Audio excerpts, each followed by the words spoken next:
happy as a pack of squirrels returning to their nest.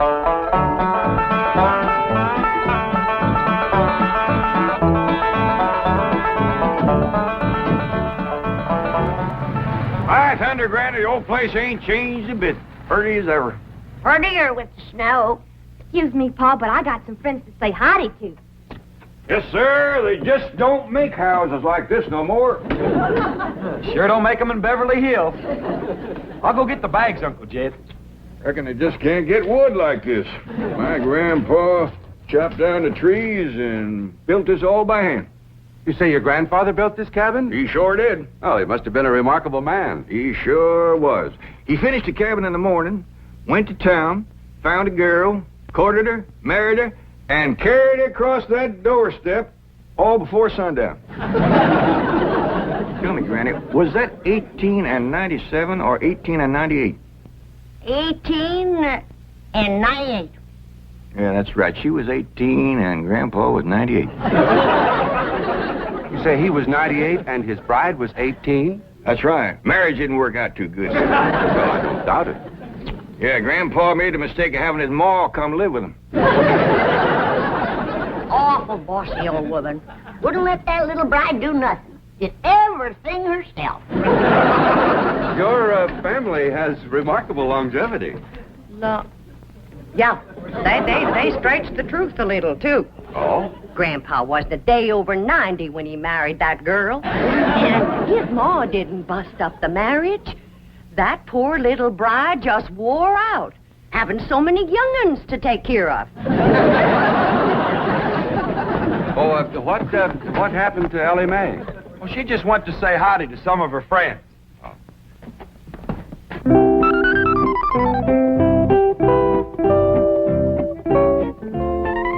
Maggie? Maggie, it's me, Ellie Mae. I come back to visit you. Ooh. Not you, Henry. Ooh. Right now I'm looking for Maggie. Have you seen her? You're supposed to be so doggone wise. Where is she? Ooh. Well, Davy Crockett. Say, you're looking bushy as ever. What's the matter? What you scared of? Don't you remember me? Please, Davy, don't run away.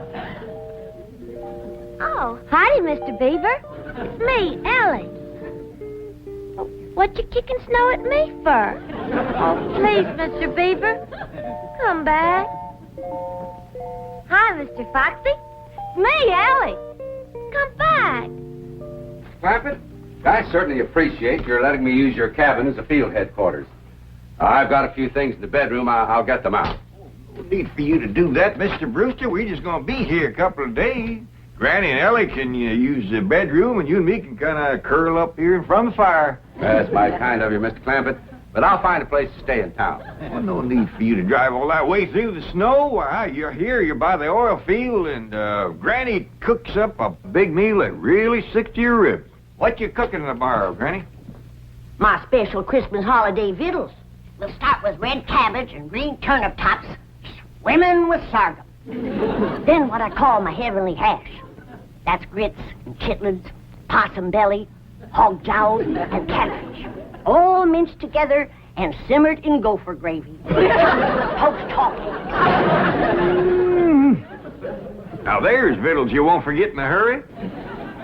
I'll try. What do you say, Mr. Brewster? Roars too hard, we'll get some pine boughs and ashes for you to sleep on. Well, I think I'll go into town. Thank you very much. Excuse me. What's the matter with you two asking him to stay here? You want me to be a widow all my life? I was going to offer him my spare room. You ain't got no spare room, Pearl. I have if Jethro stays here. If Mr. Brewster stays with you and Jethro, won't people talk? I hope so. Jed can insist on him marrying me. And I'm going to get him. Now's my chance. Exactly hold with making a man get married unless he wants to. He wants to? Why, that man's so in love with me he can't eat. Yeah, but are you in love with him, Pearl? Oh, Jed, when I'm near him, I feel like my feet is dangling in a creek and the minnows is biting at my toes. That's what you call really being in love. Help her, Jed. Mrs. Bodine, if you'd like a ride into town, I can drop you off on my way to the hotel. Hotel? Why, you can't stay there. Oh, no, sirree. You sure can't. Why not? Why not, Jed? Why not, Pearl? Why not? There's a convention there. Yeah. Every room in that hotel is full up. You're packed in there like kraut in a jar. What kind of convention? Elks convention. That hotel is bulging with elks. Oh, well, perhaps I can find a room in a boarding house. You know anybody got a spare room, Granny? No, I don't. Do you, Jed? Well, I see now. Only spare room I know of around here is over to your house, Pearl. Why, land to mercy, I plumb forgot. Yes, my spare room. What spare room, Ma? We ain't got it. Ow! Jethro, why don't you run out and fetch some wood? I just brought some wood in. What spare room, Ma? We ain't got no spare. Ow! You just run along outside and get the kinks out of that leg. I ain't got no kinks in my leg. It's just that Ma just keeps... Ow! Son, if you're going to play hopscotch, you go outside. House ain't for playing games. But I ain't playing games. Then go chop me some wood. I just chopped some wood. Chop her some green wood. She wants to smoke a possum. Now give her. I just chopped some wood and I put it right there. I just put it right over there in the corner. Now, you come to my house, Mr. Brewster. The spare room is yours. Well, all right. If it's not... Why should I sleep here on the floor? I got a room... Ow! He's given to seizures in the leg, ain't he, Granny? I'll have him rub it with some hot possum grease tonight. Yeah, well, let's get going. Aunt Pearl, would you do me a big favor? Well, of course, Daddy May. What is it? Would you take this here fur coat? Your mink? For keeps? I sure would appreciate it. It makes my friends in the woods kind of skittish. They must reckon I'll be wearing them next. Well, I don't rightly know if I Go should... ahead and take it, Pearl. That is, if you don't mind, it's been the war once or twice before. Oh, not at all. I tell you what. I'll put it in one of my hope chests, and I'll wear it on my honeymoon. Say, Mr. Clampett, isn't that an awful big tree that Jethro's chopping down? Yeah, he's notching it on the wrong side, too. Hey, Jethro, quit notching that tree on this side. It's liable to fall right down on the... Yeah, look out,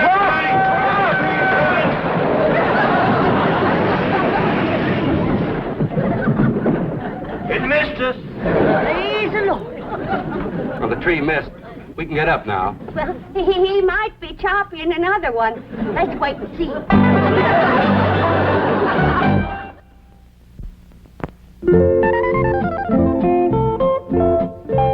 Maggie? Me, Ellie.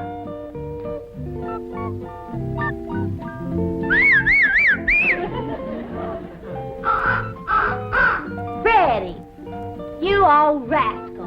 I know you've seen Maggie. You'll go and get her for me. I'll give you something shiny. What would you like? How about this? Okay? There. Go find Maggie. Nellie. Hi there, Nellie. It's me, Ellie. It's a good thing you didn't see me in that mink coat. You might have got riled at me. It's one friend I don't want riled. It's you. Maggie, I knew Freddie would find you. Maggie, I'm so happy to see you. I told you I'd come and visit you, and here I am. Ellie? Ellie Mae, where are you? Over here, Paul. Now, don't you be scared of Paul. He won't hurt you none. Well, now, who's this? This here's my old friend Maggie. You remember her? Sure I do. Howdy, Maggie. Say, Ellie, we's all going over to Aunt Pearl's for supper. And after supper, we's all going over to that movie picture theater where Pearl works. Well, I'd heap rather stay here. Well, Pearl says there's going to be a brand new picture from Hollywood called Ben-Hur. Well, who's in it? According to Pearl, it's got the two biggest actors there is, Francis X. Bushman and Raymond Navarro. I'd still rather stay here, Paul. Now, we's all supposed to kind of surround Mr. Brewster and brag on Pearl's piano playing during the picture. Well, Jethro can brag extra for me. Jethro ain't going to be there. He just sat there all night and complained about Mr. Brewster having his room. Oh, come on, Ellie. Don't you want to help Pearl get a husband? Okay, Paul. Bye, Maggie. Well, Paul, ain't you gonna kiss Maggie goodbye? I don't reckon so. Her husband might not like it. Come on, Ellie.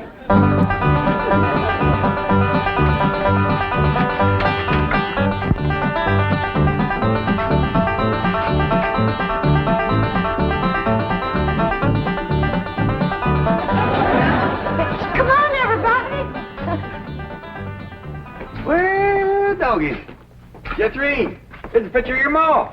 Yeah, it says, in person, Pearl Bodine, Wizard of the Keyboard. That means Pianny. Hey, your name is as big as Ben-Hur's. I begged the manager not to put that up, but he says it's a drawing card. My playing during the picture. During the picture, don't you have sound? Loads of it. Between the people crunching popcorn and crying and reading the titles out loud, you got plenty of sound. Now, everybody go on in and sit down. You're all on complimentary passes. Now, I gotta pop some corn and sell tickets before I come in and play the overture. Mr. Brewster, did you ever in all your born days see a woman who could do more things than my cousin Pearl? She can cook, sew, keep house, play piano, and no wonder the men around here are just beating her door down to propose. But Pearl's choicey. She's waiting for the right man.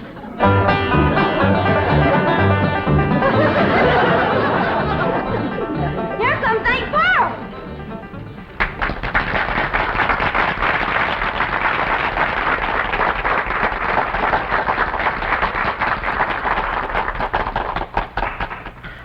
Ladies and gentlemen, before our big premiere gets underway, I know you'll want to meet the celebrities in our audience tonight. Now, sitting right here in the front row from Tulsa, Oklahoma, is the field manager of the OK Oil Company, bought my cousin Jed's swamp, Mr. John Brewster.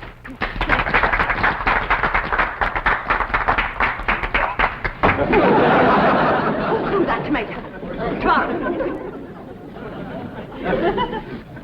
Homer Winch, get up there and you clean off that screen right now. Ain't you ashamed? Yeah, Pearl, but I couldn't help myself. I'm just eat up with jealousy. I seen red. Well, I see it too, so clean off the movie screen. Ben-Hur'll look like he's bleeding before the chariot race ever starts. Exciting when you're mad, Pearl. Get up there, you coot.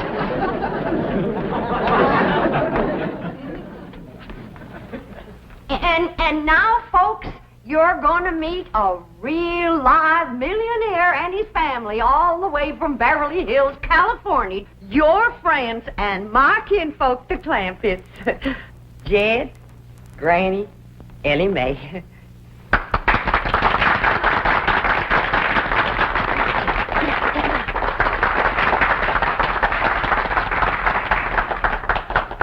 Folks, mighty nice to be back here with you again, and you're all invited to come visit us in Beverly Hills. Got plenty of room, and Granny will wamp up a mess of heavenly hash for you. Jed, can I show him my mink coat? Sure, Granny. This here is a genuine mink coat. Given to me by the banker. Nobody gets the wrong idea. There ain't no strings attached. I'm still the same sweet girl I was when I left here.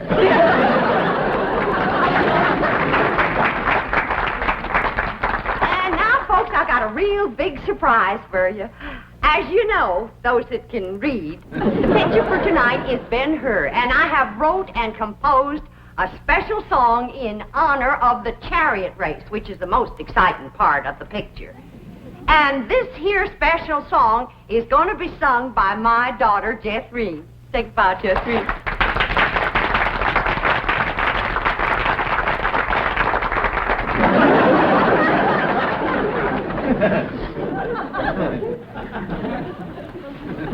The song will be sung in its entirety during the chariot race, and you can all join in the chorus. But seeing that Homer Winch ain't got the tomato off the screen yet, Jeffrey will give you a little sample right now.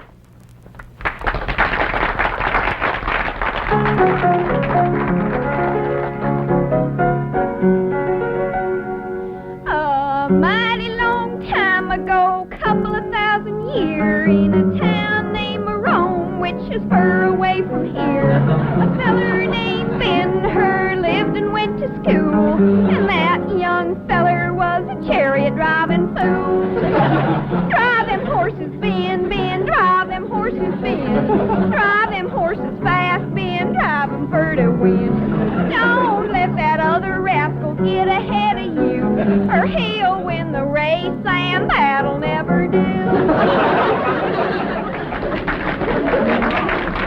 That's enough for now, Jethro. You'll hear the song again during the chariot race, and everybody can join in the chorus. And now, during the playing of the overture, we invite your kind attention to the advertisements which will appear on the screen. I thank you. All right, Charlie!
Hey, serves you right, Pearl. That's what you get for throwing yourself at a city dude. Hush up. Well, them fellas ain't nothing but a bunch of playboys.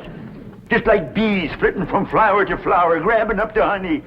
And then when your petals is drooping, they fly away. Everybody can hear you. I ain't ashamed of what I got to say. I love Pearl Bodine. Stop, Homer. Now, quieten down, Homer. You're making Pearl blush. Be my blushing bride, Pearl. Right here before your kinfolk, your neighbors, and then her. I'm asking you to marry me. Get up off your knees. You're making a spectacle of yourself. I caught him, Ma. Sneaking out the door, and I caught him. I was not sneaking. I simply went outside for a breath of fresh air. Put him down. You, wasn't running away, was you, Mr. Brewster? No, of course not. Everybody's invited over to my house for apple cider.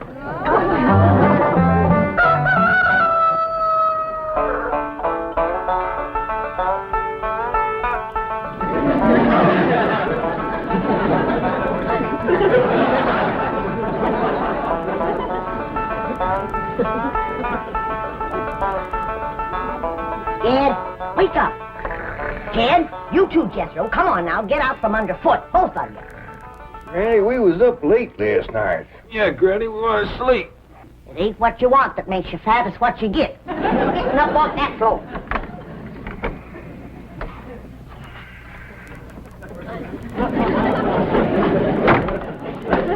Hey!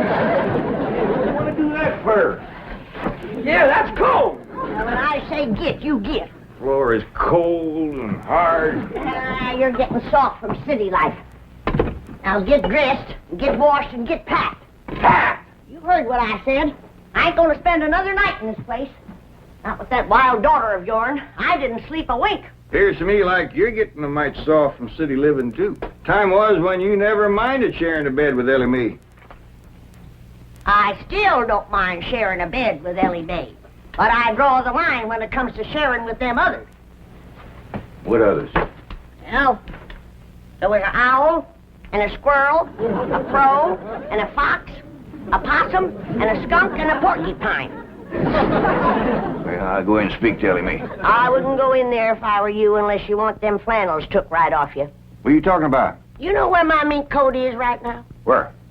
In the top of a tree, full of baby eagles.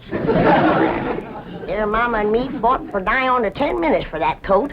But with them claws on her, she could get a better purchase on it. Took it right out the window. You been at your rheumatism medicine. I ain't about to swallow no story about I'm it. going to say it, Granny. A great big old eagle just snatched the hat right off my head. See what I told you? When a mama eagle wants to keep her babies warm, she'll grab anything. Somebody better help Ellie Mae hang on to her blankets, because that rascal just flew in her window. Frida, You hadn't ought to took Jethro's hat.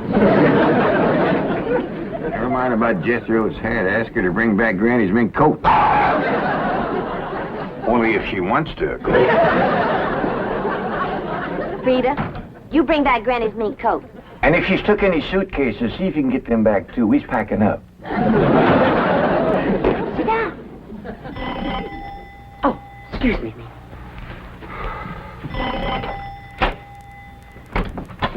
Good morning, Pearl.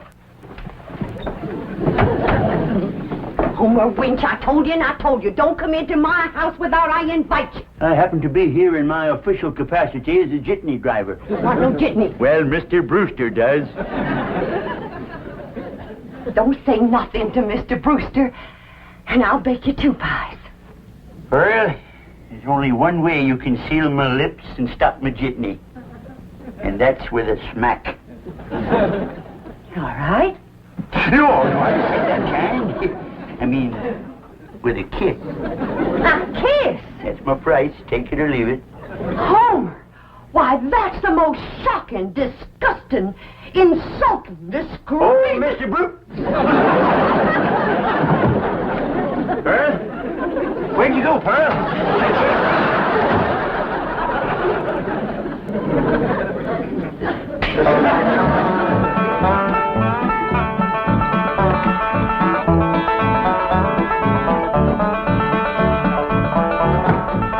Ma's coming, and boy, is she a driver. She must have heard we was leaving. Without getting her married to Mr. Brewster. I reckon we's in for considerable bawling. Ain't nobody can outcry Ma when she commences to gushing. Pearl? I reckon you's heard we's going back to Beverly Hills. Oh, now, Pearl, you's bawling already. Don't worry, Pearl. You'll get a feller. Yeah, come on back to Beverly Hills with us. I can't. All right, Pearl, all right. I can't fight a woman's tears. We'll stay here until you marry Mr. Brewster. Yeah, Ma, and I'll be your best man. And you can wear that beautiful mink coat on your honeymoon. Pearl, what are you crying about now? The mink coat. What about it? I was driving down the road and a great big eagle took it right out of my lap. Don't you worry. Ellie Mae! Yeah, Pop? You shinny up that tree and tell that grabby eagle to give you back that mink coat for Pearl's honeymoon, or she ain't no friend of yours. Only if she wants to, of course.